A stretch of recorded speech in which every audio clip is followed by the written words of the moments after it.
One moth pregnant. It'd be super cool to talk about brackage, to begin with Brackage's film Mothlight, instead of putting the N back into month and talking about being pregnant. Like most enamored of the avant-garde, this stops you from having to talk about yourself, one, and two, you are brilliant by proxy. But then you realize that Brackage's process in Mothlight, finding only translucent forms like moth wings to press between films so the light could pass through, isn't that different from this real-life experiment of which you are creator and subject. You are a pressed translucent form containing a pressed translucent form. You are a projector. You are pregnant. The avant-garde is dead.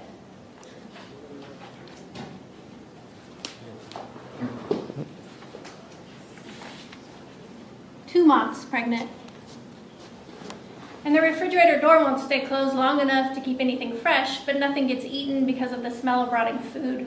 Rotting because the door won't stay closed. But after everything's been tossed that offends the sensitive nose, the smell of rot remains, and so the refrigerator is pulled out from the wall. Don't lift anything over 35 pounds. And there is a carcass there, once a mouse, and there are moth wings splayed around it in a nimbus. Most of the good stuff has been carried away by ants, the organs and eyes. Ants have no use for the gray wings of moths. Ants have no use for light or its captives.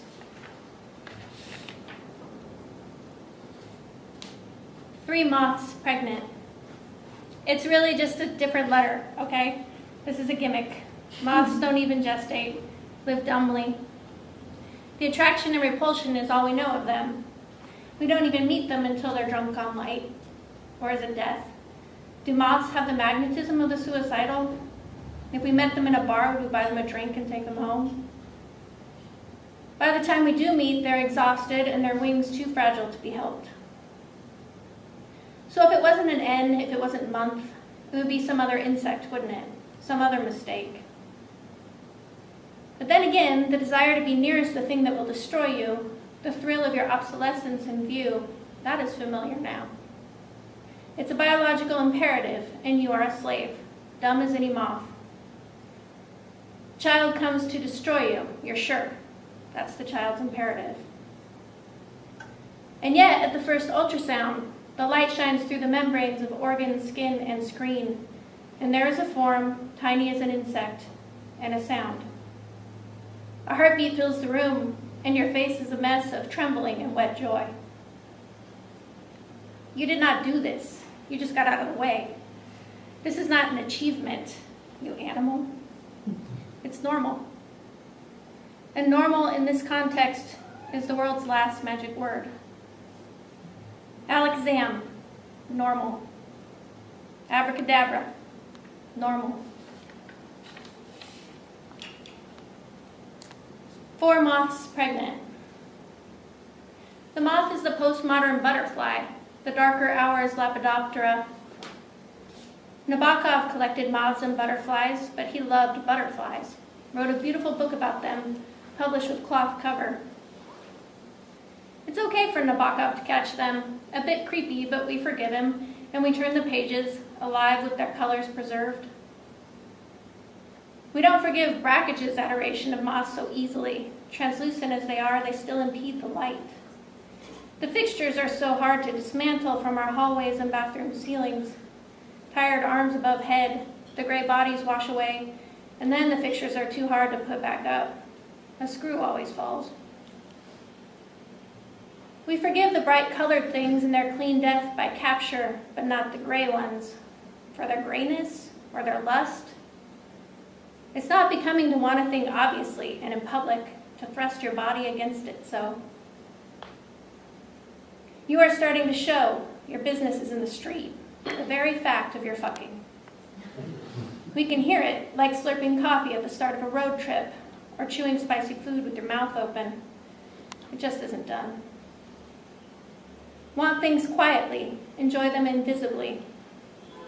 Live and die only on the page.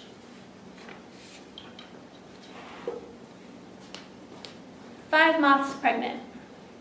It's a joke, right? Moth, month, we get it, you're pregnant. But it's not a joke. You're pregnant and the myths are real, including the one about becoming dumb. Your brain is as elastic as your uterus, but nowhere near as airtight. Things are pushed out of the way by thoughts, baby, child, parent. By hormones that calm you better than anything ingested during your years on the street ever dreamed. Your handwriting is looser from the elastin and relaxin that flow through your body that spread your hips. The Tweedledum and Tweedledee of your hormonal wonderland. Your spelling is looser too. Homonyms appear now instead of the correct word.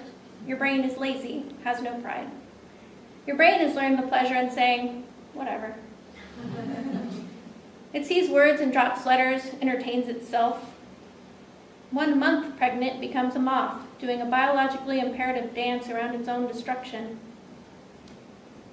Imperative becomes impaired. You forget to pay bills, show up late for your own events. You'll be lucky to make it through this reading without crying. You are biologically impaired.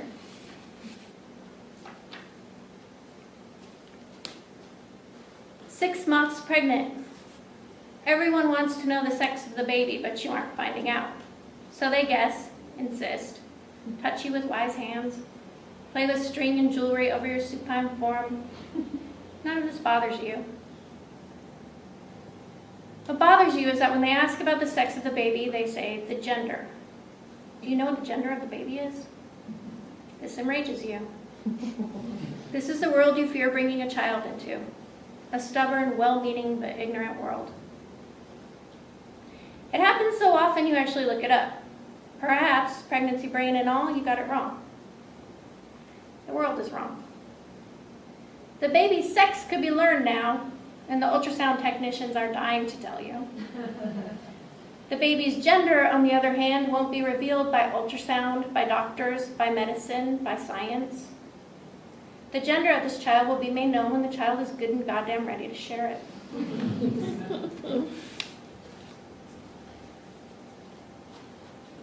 7 months pregnant.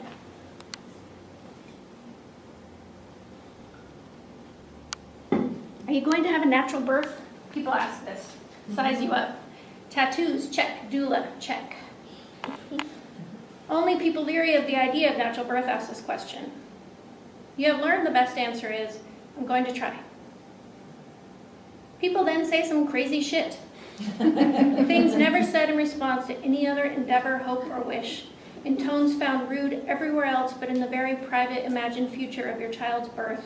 People feel free to say, good luck, and yeah, that's what everybody says. Unless they've done it or seen it. Midwives and doulas ask the question because it's their job, and when you say, I'm going to try, their response is warm as incubator bulbs. You can do it. You aren't afraid of the pain. You're afraid of not accepting the pain. You have a history of professional pain avoidance. And you're afraid of finding yourself one of those people later, discouraging and bitter.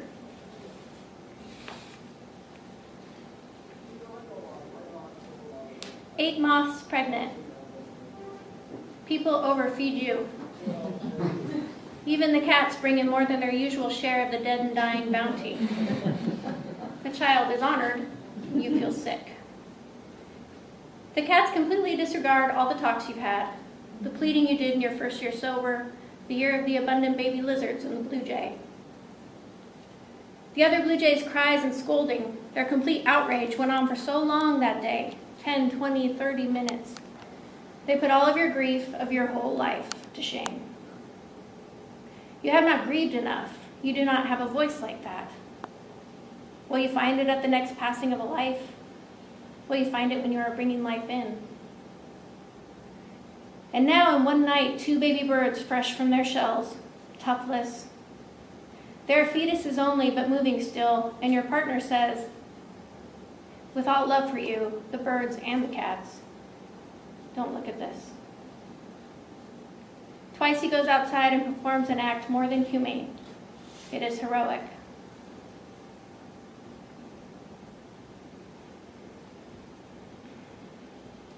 You have made decisions in your life like this about the toughless creatures you weren't ready for. And now you're making this different one, a decision requiring a different cocktail of both hubris and humility. The cats aren't robbing nests so you can eat.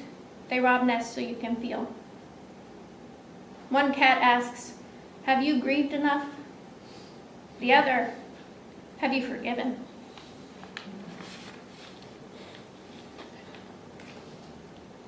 If you say this out loud, this translucent metaphor about baby birds and robbed nests, to a room full of bright strangers, a wind could blow in straight from that Arctic Circle, settle against you where you stand, fresh from all your broken shells, where you stand wholly yourself, if you say this out loud.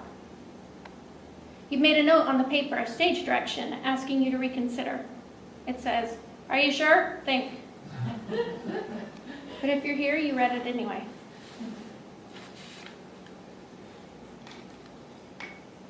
"9 moths pregnant. There is a moon up there, a light for the world's porch. It says, 'Come home now.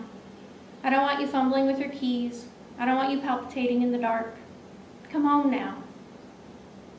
You are saying this too.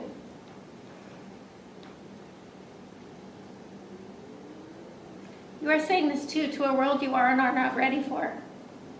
Big as a moon, you eclipse yourself.